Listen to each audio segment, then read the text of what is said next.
एक लंबे समय पहले एक गांव में नरेंद्र नामक एक आदमी उसके बहन रितिका के साथ एक छोटे घर में रह रहा था। बचपन में ही उनके माँ बाप का देहांत होने के कारण वो उसके बहन का ख्याल रखता था। नरेंद्र उसकी बहन के लिए पढ़ाई छोड़कर दिन रात मेहनत करता था और पैसे कमा के उसकी बहन को पढ़ाता था। कुछ साल बाद जब उसकी बहन का कॉलेज में पढ़ने का समय आया तो उसके गांव में कॉलेज न होने के कारण उसे दूसरे शहर में पढ़ाता था। एक दिन उसकी बहन दोस्तों के साथ बाहर जाती है। वहाँ वो पहली बार फ्रेंच फ्राइज खाती है। वो बहुत ही स्वादिष्ट होने के कारण उन्हें बनाने का विधि भी देखती है। वो कुछ आलू लेके उस विधि से फ्रेंच फ्राइज बनाने की कोशिश करती है। इतने में उसका भैया घर आता है। रितिका, थोड़ा पानी दो ना माँ। जी भैया। पानी के साथ साथ मैं इन फ्रेंच फ्राइज को भी देती हूँ, फिर उन्हें पूछूंगी कि उनको ये कैसे लगा। और ऐसे वो उसके भैया को तैयार किए हुए फ्रेंच फ्राइज पानी के साथ देती है। नरेंद्र पानी पीकर उन फ्रेंच फ्राइज को देखते रहता है।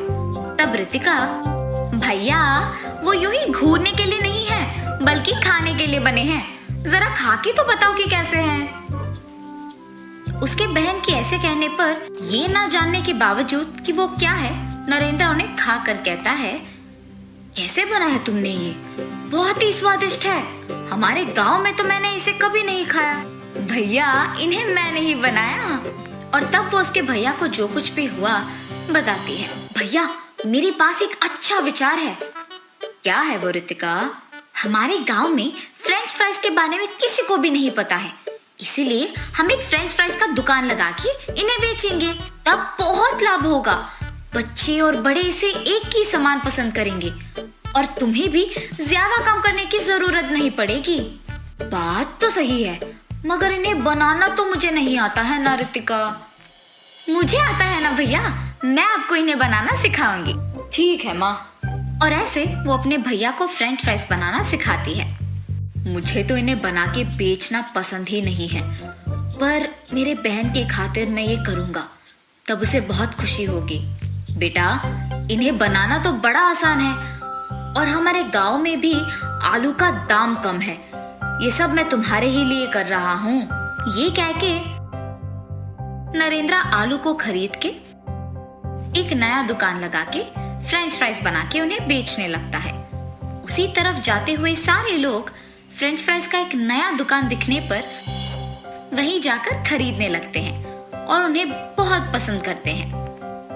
अंकल, ये फ्रेंच फ्राइज तो बहुत ही स्वादिष्ट है। ये बच्चों के लिए ही नहीं बल्कि बड़ों के लिए भी मन पसंद बन गए हैं अब। अब तक तो हमारे गांव में इन्हें किसी ने नहीं बेचा। ये बहुत ही स्वादिष्ट है। ऐसे उसकी प्रशंसा करते हुए सभी खाते थे। कुछ साल में ही नरेंद्र का फ्रेंच फ्राइज व्यापार बहुत प्रसिद्ध होता है और वो बहुत सफल भी होता है। फ्रेंच फ्राइज को बनाने के लिए भी उसके नीचे कुछ लोगों को काम पे लगाता है।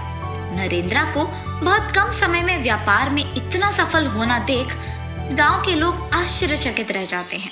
नरेंद्र के बगल वाले दुकान का मालिक वंशी था। उसे हमेशा उसके व्यापार से ज्यादा नरेंद्र के व्यापार का विकास होना देख जलन होता था। इसके सफलता को ऐसे देखने से कुछ नहीं होने वाला। उसके दुकान को ही गायब कर देना होगा। हाँ, उस रात को सबके सो जाने के बाद वंशी नरेंद्र के दुकान को गायब कर देता है। नरेंद्र जब सुबह उठ के उसके दुकान की ओर जाता है तो उसे वहां कुछ नहीं दिखाई देने पर वो हैरान हो जाता है। अड़ोस पड़ोस के लोगों को पूछने पर भी उन्हें कुछ नहीं पता होने पर वो कुछ नहीं कह पाते हैं और नरेंद्र निराश होके वापस उसके घर लौटता है। नरेंद्र के घर पहुंचने के तुरंत बाद उसकी बहन कॉलेज से घर पहुंचती है और उसे खुशखबरी देती है कि उसे एक नौकरी मिल गई। लेकिन उसके भैया को दुखी देख पूछती है, भैया क्या हुआ? आप ऐसे क्यों हो? तब नरेंद्र उसे जो कुछ भी हुआ बताता है। आप निराश मत हो भैया, अब मेरा नौकरी लग गया है ना, आप पहले से भी बड़ा फ्रेंच फ्राइज का दुकान लगाइए और इस बार हम अपने दुकान के बाहर एक सीसी कैमरा भी लगाएंगे। कुछ दिन बाद रितिका उसके वादा के अनुसार ही उसके वेतन के पैसों को लाकर उसके भैया के हाथों में देती है। तब नरेंद्र उसी स्थान में पहले से भी बड़ा दुकान लगाता है और बाहर एक सीसी कैमरा को भी लगवाता है। उसका दुकान प्रसिद्ध होने के कारण सभी वापस उसी के दुकान आने लगते हैं और वही फ्रेंच फ्राइज खरीदते हैं। ये देख वंशी वापस उसके व्यापार को छोड़कर नरेंद्र के व्यापार के बारे में दुखी होता है। ऐसे ही कुछ दिन बाद नरेंद्र का व्यापार और उसका विकास देख उसे कुछ न कर पाने के कारण वंशी बहुत दुखी होकर बहुत बीमार पड़ जाता है। मैंने हमेशा नरेंद्र के व्यापार और उसकी उन्नति को देख रोया है, पर खुद के व्यापार पर कभी ध्यान नहीं दिया मैंने। अगर दिया होता तो आज मेरे व्यापार के साथ साथ मेरा भी सेहत ठीक होता, मैं से बीमार नहीं पड़ जाता। ये सोचते हुए दुखी होता है। इस तरफ नरेंद्र उसके बहन का कहा मानते हुए उसका व्यापार अच्छे से चलाता है। जल्द ही उसका नाम इतना प्रसिद्ध होता है कि अड़ोस पड़ोस के गांव वाले भी वहां आके खाने लगते हैं। रितिका भी उसके भैया की इस नाम को देख बहुत खुश होती है और वो उसका नौकरी करते हुए अपने भाई के दुकान का भी ख्याल रखती है। ऐसे ही वो दोनों भाई बहन मेहनत करते हुए खुशी से जीते हैं। एक लंबे समय पहले एक गांव में विनोद और सावित्री नामक पति पत्नी रहते थे।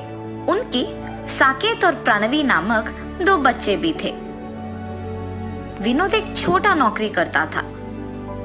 विनोद को पता था कि उसकी पत्नी बहुत बुद्धिमान और तेज है, इसीलिए उसे हर काम में बहुत प्रोत्साहित करता था। हर वक्त सिर्फ घर के काम करते हुए समय बिताने के बदले सारे काम जल्दी खत्म करके मैं रोज नए प्रकार के व्यंजन बनाने की कोशिश करूंगी। हाँ, तभी मैं एक ना एक दिन खुद का एक नाम कमा पाऊंगी। ऐसे हर रोज अखबार में, टीवी में अलग प्रकार के व्यंजनों को देख घर पे बनाने की कोशिश करती थी। एक दिन अखबार में मटका मटन बिरयानी का विधि पढ़ के उसके घर में सारे काम खत्म करके एक मटके को लेके उसे साफ करके मटन बिरयानी के लिए जरूरी सामग्री तैयार रख के मटन बिरयानी बनाती है।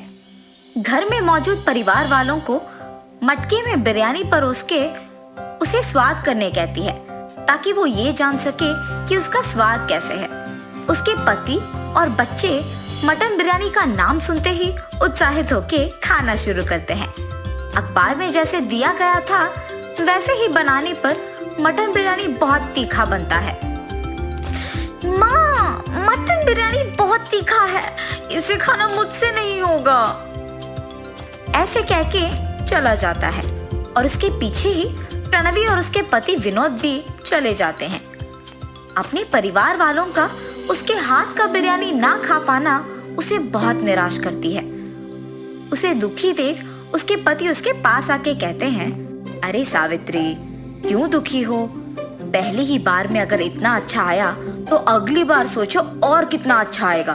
तुम निराश मत हो, एक और बार कोशिश करो, ऐसे उसके पति का कहना मानती है।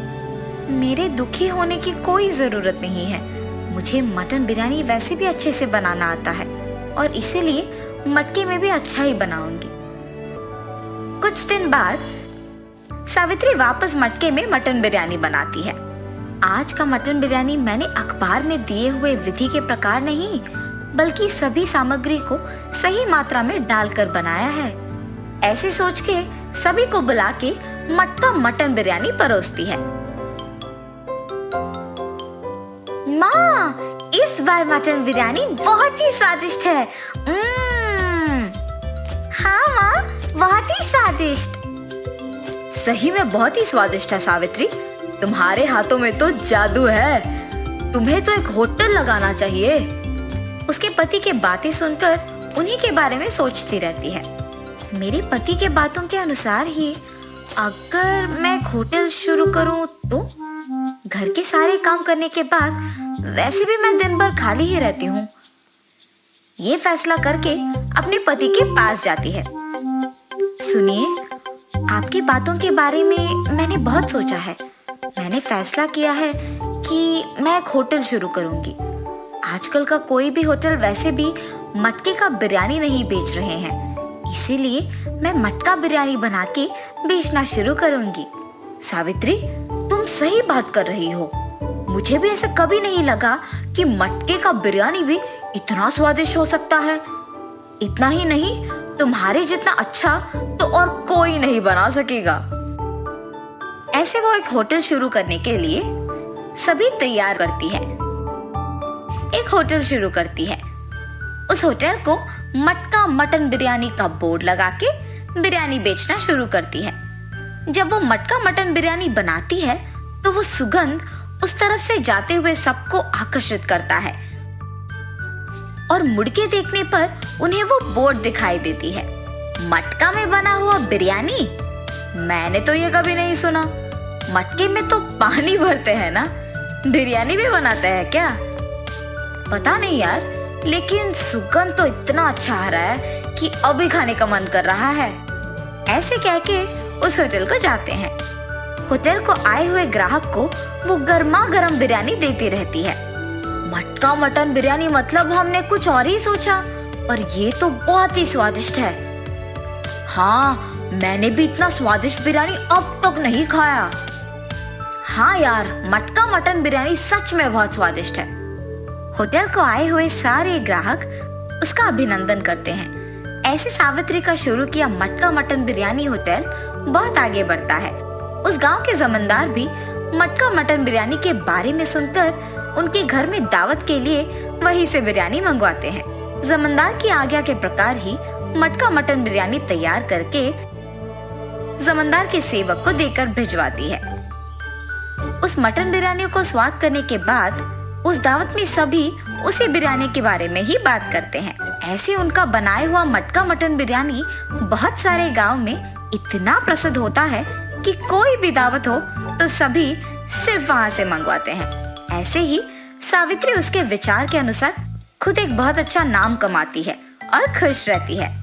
आज अगर मैं इतना बड़ा नाम कमा पाई हूँ तो वो सिर्फ मेरे पति के प्रोत्साहन की वजह से ही कर पाई हूँ। क्या हुआ सावित्री? बहुत समय से देख रहा हूँ, बहुत गहरी सोच में पड़ गई हो। आज अगर मैं इतनी खुश हूँ तो सिर्फ आप ही की वजह से। जब मैं निराश हुई तो आप ही ने मुझे प्रोत्साहित किया, आपने मुझे बहुत सहारा दिया। आज उसी की वजह से मैं इतना नाम कमा पाई हूँ। उसके बाद से विनोद अपना नौकरी छोड़ के होटल को संभालने लगता है। जो भी होटल से बिरयानी मंगवाता है उन्हें खुद मटन बिरयानी देता है और ऐसे वो दोनों खुशी से जीते हैं। एक लंबे समय पहले रामपुर नामक एक गांव में विश्वनाथ और मुकेश नामक दो आदमी अगल बगल के घरों में रहते थे।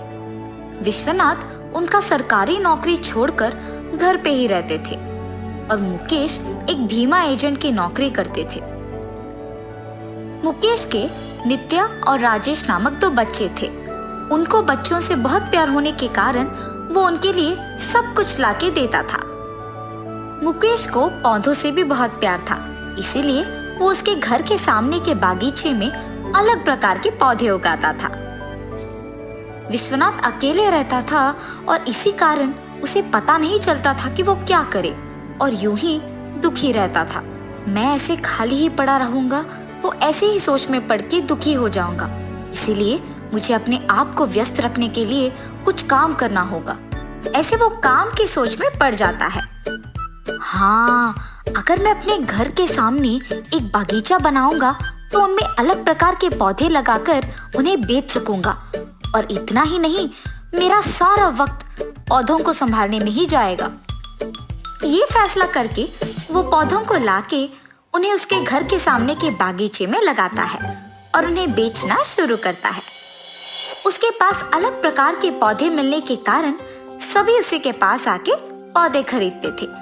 इसी कारण वो पौधे लाकर उन्हें वहां लगाता था। हर रोज सुबह मुकेश भी उसी समय में उनके पड़ोसी विश्वनाथ को पौधों को पानी डालते हुए देख चौंक जाता है और तब उसे विश्वनाथ का बागीचा दिखता है। मुकेश अपने पौधों को ज्यादा पानी डालने के कारण वो बहुत ही सुंदर दिखते थे, लेकिन विश्वनाथ उनके पौधों को बस जितना जरूरी था उतना ही पानी डालने के कारण वो दिखने में उतने सुंदर नहीं थे। मैं अपने पौधों को उनसे ज्यादा पानी डाल रहा हूँ, इसी कारण मेरे पौधे दिखने में बहुत हरा भरा और सुंदर है। ये सोचकर उनके पौधों को पानी डालकर वहां से चले जाता है। कुछ देर बाद मुकेश विश्वनाथ के पास कुछ लोग आकर उससे पौधे खरीद के जाना देखता है। मेरे पड़ोसी विश्वनाथ पौधों को कब से बेचने लगे? मुझे तो पौधों से प्यार है, इसीलिए मैं अपने नौकरी के साथ साथ ये काम भी कर रहा हूँ। और अगर मैं इन पौधों को बेचने लगूंगा तो इनसे ज्यादा मेरे ही पास पौधे बिकेंगे। हाँ, सारे लोग मेरे ही पास आएंगे। और उसके फैसला के मुताबिक ही अगले दिन वो भी अलग प्रकार के पौधे लाकर उसके बागीचे में लगाता है और विश्वनाथ के ही तरह वो भी उन्हें बेचने लगता है। उसकी सोच के ही अनुसार सभी लोग पौधे अच्छे दिखने पर मुकेश के पास आकर ही उन्हें खरीदते थे। मेरे सोच के अनुसार ही सभी विश्वनाथ से ज्यादा मेरे पास आकर पौधे खरीद रहे हैं, ऐसे खुशी से पौधों को बेचता था। हाँ, भीमा को बेचने के साथ साथ मुकेश पौधों को भी बेचने लगा है क्या? चलो अच्छा है, इस गांव में मेरे अलावा कोई और तो पौधों को नहीं बेचता था पहले, ऐसे विश्वनाथ सोचता है।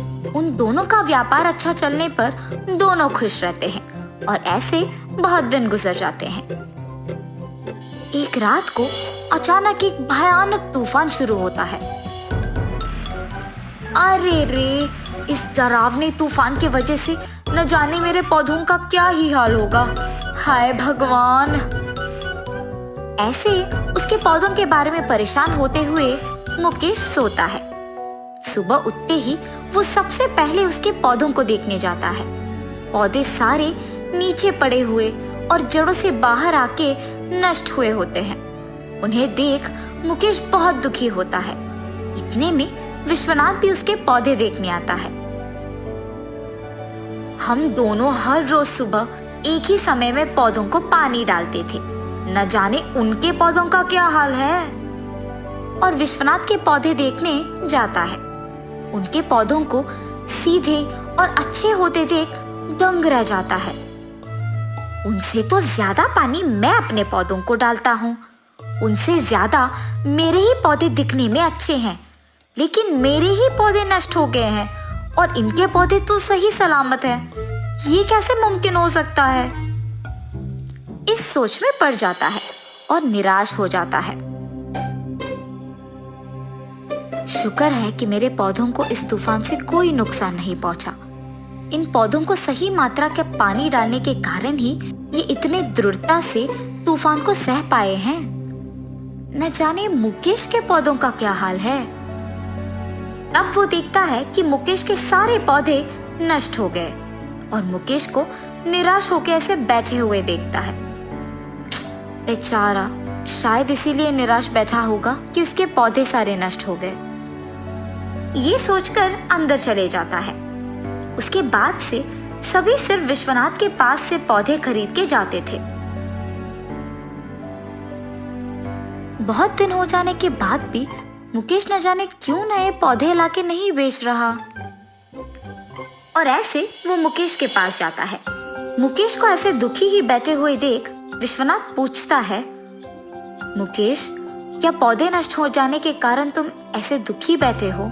हाँ विश्वनाथ जी, मेरे पौधे तो जड़ों के साथ बाहर निकलकर गिर गए, लेकिन आपके पौधे तो दृढ़ और मजबूत है, ऐसे कैसे हुआ होगा?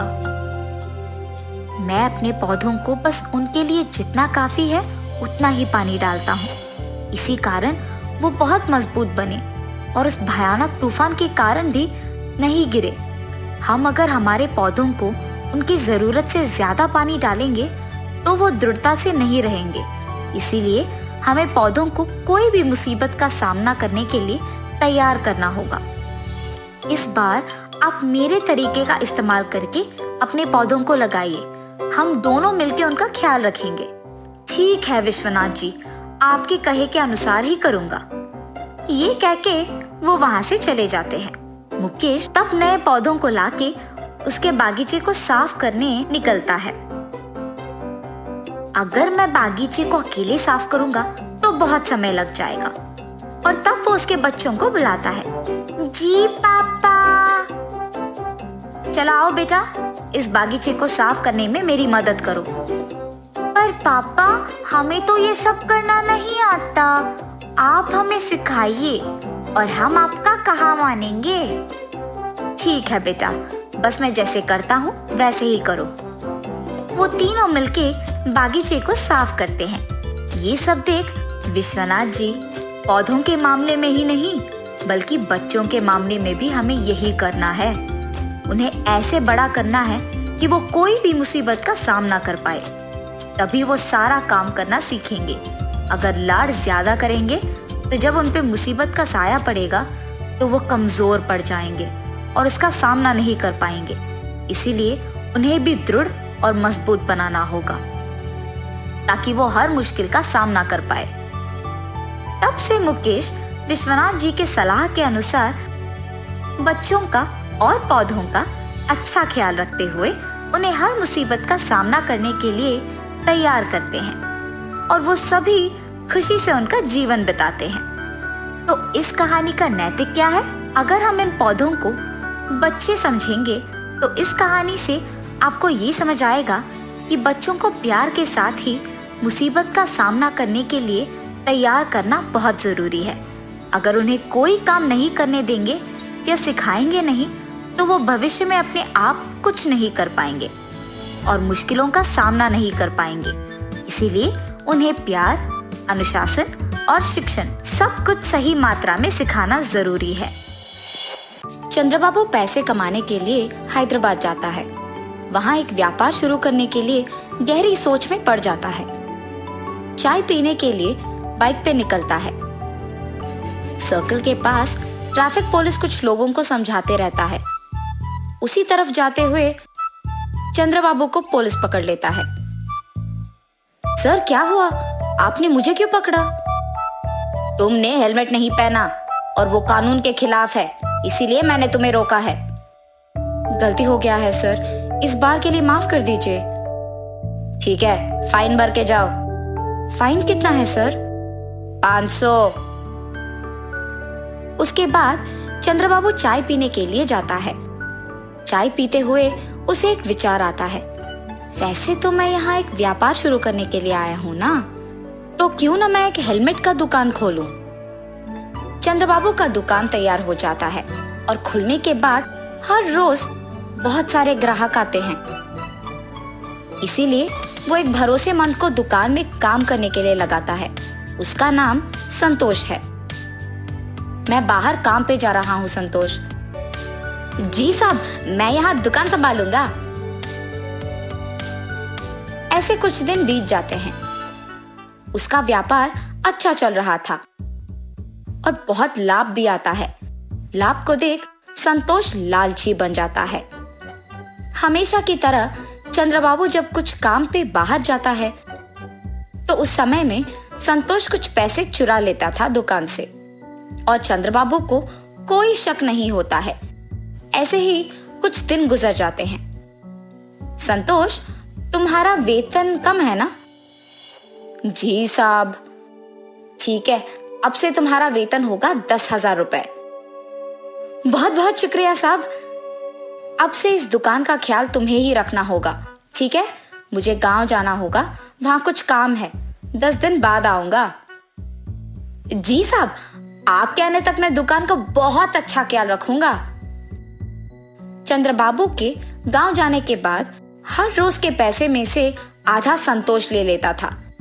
10 दिन बाद चंद्रबाबू उसकी बेटी के साथ हैदराबाद आता है और सीधा उसकी दुकान पहले जाता है। इन 10 दिनों में कितने पैसे आए हैं संतोष? 50,000 साहब। अरे ऐसे कैसे? हर रोज का हमें 10,000 मिलता था ना, इतना कम कैसे हो गया? चंद्रबाबू को उस पर शक आता है, मगर वो कुछ कहे बिना वहां से चले जाता है। क्या हुआ पापा? कुछ नहीं बेटी, मेरे गांव आने से पहले हमारा दुकान लाभ में चल रहा था, लेकिन इन 10 दिनों में बहुत कम हो गया है। लगता है कि हेलमेट ज्यादा नहीं बिक रहे हैं। पापा, शायद संतोष कुछ पैसे ले रहा है। अरे नहीं नहीं, वो ऐसे नहीं करेगा, बहुत ईमानदार है वो। अच्छा ठीक है पापा, आप आके पहले खाना खा लीजिए। सुबह के समय में दिव्या दुकान को किसी के आने से पहले एक सीसी कैमरा लगवाती है और वहां से चले जाती है। हमेशा की तरह रोज के पैसों में से कुछ संतोष ले लेता है और ये सब दिव्या सीसी कैमरा के फुटेज में देखती है। लेकिन सीसी कैमरा के बारे में दिव्या के अलावा और किसी को नहीं पता था। दिव्या उसके पिता को ये सब दिखाती है और चंद्रबाबू को बहुत गुस्सा आता है। संतोष, तुमने मुझे धोखा क्यों दिया? मैंने कुछ नहीं किया साहब। हर रोज दुकान से तुम ही पैसे निकाल रहे हो। अयो नहीं साहब, मैंने नहीं लिया। ये लो सबूत। उसे देख संतोष के मुंह से एक शब्द नहीं निकलता है। मुझसे बहुत बड़ी गलती हो गई है साहब, मुझे माफ कर दीजिए। तुम्हारे भरोसे पे मैंने इस दुकान को छोड़कर अपने गांव गया हूं और तुमने मुझे धोखा दिया। अब तुम्हारा यहाँ कोई जगह नहीं हो सकता है। अगर कोई हम पे भरोसा रखता है तो हमें उनका भरोसा ऐसे नहीं तोड़ना होगा। धोखा देना बुरा है।